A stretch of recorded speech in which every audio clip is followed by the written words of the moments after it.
सरकारें बदलती हैं, बेरोजगारों से नए-नए वादे किए जाते हैं, लेकिन पेपर लीक है कि रुकने का नाम नहीं लेता। करोड़ों का खेल है और बड़े-बड़े लोग शामिल हैं।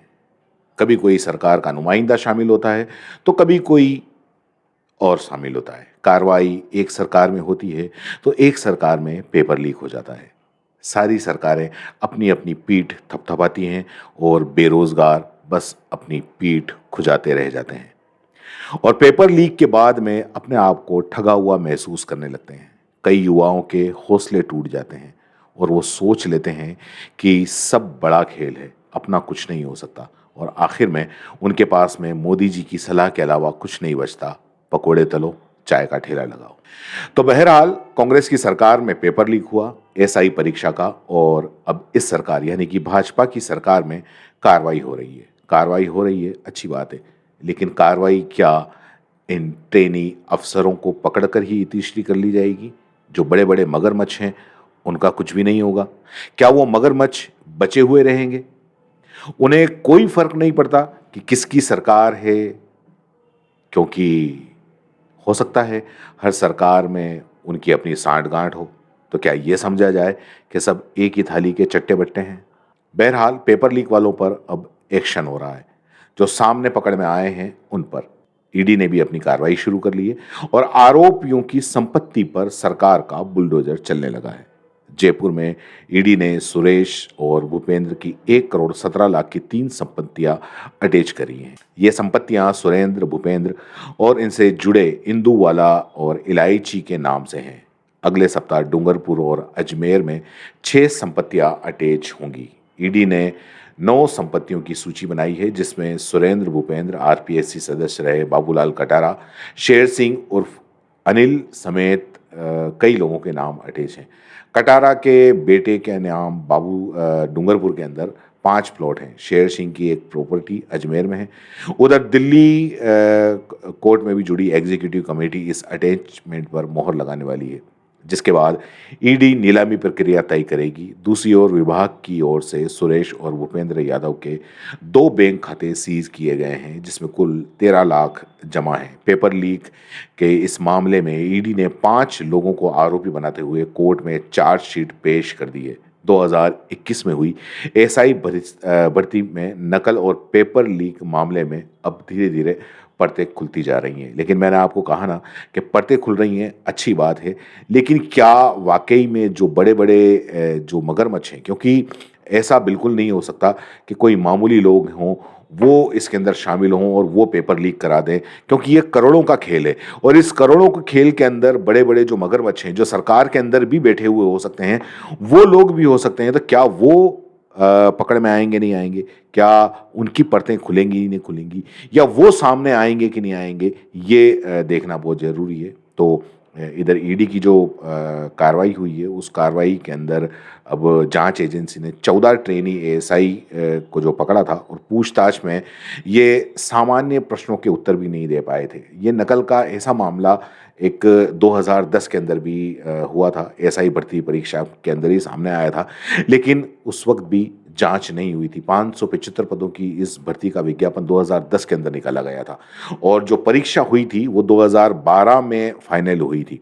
रिजल्ट 2014 में आया था। मई 2014 में ये बैच ट्रेनिंग के लिए राजस्थान पुलिस एकेडमी के तत्कालीन डायरेक्टर बीएल सोनी ने आया और जब उन्होंने इस ट्रेनिंग सेंटर के अंदर हिंदी में उन्हें एक पत्र लिखने के लिए कहा गया, तो 100 से ज़्यादा ऐसे ट्रेनी एएसआई थे जिन्होंने आसान से माने जाने वाले शब्दों को भी गलत लिख दिया था। ये काफ़ी चौंकाने वाला था, क्योंकि परीक्षा में हिंदी का 200 नंबर का पेपर होता है। सोनी ने डीजीपी को इस बात की जानकारी दी। उनके ऑफिस ने आरपीएससी से पूछा कि कई ट्रेनी एएसआई चयन कुछ संदिग्ध लग रहा है, भर्ती में गड़बड़ी तो नहीं हुई है?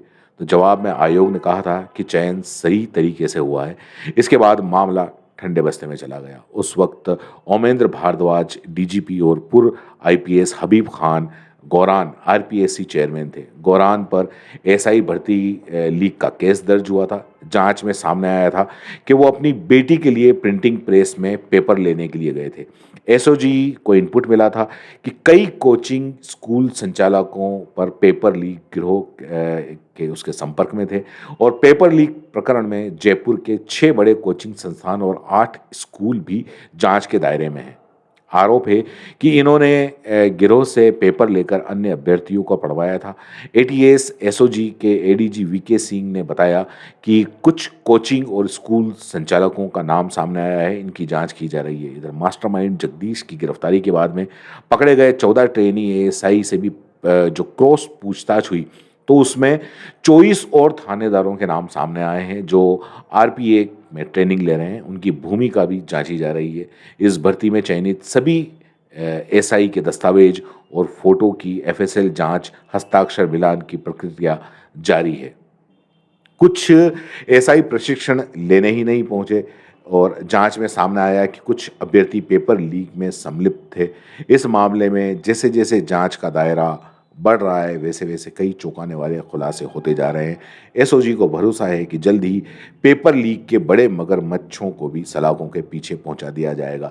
लेकिन फिर मैं आपको कह रहा हूं कि क्या ये बड़े मगरमच्छ वाकई सामने आ पाएंगे या फिर ये पेपर लीक के ये जो बड़े मगरमच्छ हैं ये और ज़्यादा बड़े मगरमच्छों की छत्र छाया के अंदर वापस अपना धंधा फलने फूलने लगेंगे। क्योंकि इस मामले के अंदर कई कोचिंग संस्थान ऐसे हैं, कई स्कूलें ऐसी हैं जो कि इसके अंदर मिली हुई हैं, जो कि अपने यहाँ पर जितने भी जो इनको ट्रेनिंग के लिए आते हैं या कोचिंग के लिए आते हैं वो उनको और ज़्यादा पैसे लेके वो पेपर मुहैया कराते होंगे और उनको 100% पास या सेलेक्ट होने की गारंटी देते होंगे। क्योंकि ऐसे में सिर्फ वही लोग परीक्षा के अंदर नहीं बैठते हैं। अगर मान लो अगर कहीं अगर 500 या 800 इस तरह की भर्ती निकलती हैं तो उसमें लाखों लोग ऐसे हैं, पूरे राज्य के लाखों युवा ऐसे हैं जो इस इंतज़ार के अंदर बैठे हुए रहते हैं, बेरोज़गार होते हैं, जो बैठे हुए रहते हैं कि सरकार भर्ती परीक्षा निकालेगी और भर्ती परीक्षा निकालने के बाद में वो सालों से मेहनत कर रहे होते हैं। ऐसे में ये लोग अपने आप को ठगा हुआ सा महसूस करते हैं। क्या इन बेरोजगारों के साथ में सरकार न्याय कर पाएगी या फिर जो बड़े बड़े रसूखदार, जब इनके रसूखदारों के जब नाम सामने आएंगे तो इन सबको ठंडे बस्ते के अंदर डाल दिया जाएगा। क्योंकि पेपर लीक का मामला चाहे एसआई भर्ती परीक्षा का हो या किसी और का मामला हो, वो सिर्फ छोटे स्तर पर नहीं होता है। ये सिर्फ नकल करवाने का मामला नहीं है। आप इस बात को समझिए कि पेपर लीक के अंदर जब तक के बड़े बड़े लोग शामिल नहीं होते हैं तब तक ये पेपर लीक नहीं हो सकता। करोड़ों का खेल होता है एक एक अभ्यर्थी से। आपने अभी देखा कि एक एक अभ्यर्थी से लाखों रुपये, 10-10 लाख, 20-20 लाख रुपए लिए गए हैं। क्योंकि उन्हें इस बात का भरोसा दिलाया गया है कि आपको पेपर मुहैया करा दिया जाएगा और आप 100% उसके अंदर सेलेक्ट होगे। अब ऐसे में जो अंगूठा छाप, चाहे वो एसआई बने, चाहे वो किसी भी सरकारी नौकरी के अंदर जाएं, जब ऐसे में ये सरकारी नौकरी के अंदर जाएंगे तो वो क्या जनता का भला करेंगे और वो क्या सरकार का काम करेंगे। लेकिन उसके पहले अगर मान लो सबसे बड़ा जो धोखा होता है उन गरीब बेरोजगारों के साथ में वो धोखा होता है जो सालों से मेहनत करते हैं, जो मतलब अपना जी जान लगा देते हैं लेकिन उनका सिलेक्शन नहीं हो पाता और उसके अंदर ये हो जाता है। कई बार कुछ रिजर्वेशन के मारे होते हैं, कहीं क्या होता है, कहीं क्या होता है। तो कुल मिला के हर सरकार से ये उम्मीद की जाती है, हर एक जो बेरोजगार है वो यही उम्मीद करता है कि जो भर्ती परीक्षाएं निकलती हैं, जो कंपटीशन एग्ज़ाम निकलते हैं, वो सरकार सही तरीके से फेयर करवाए।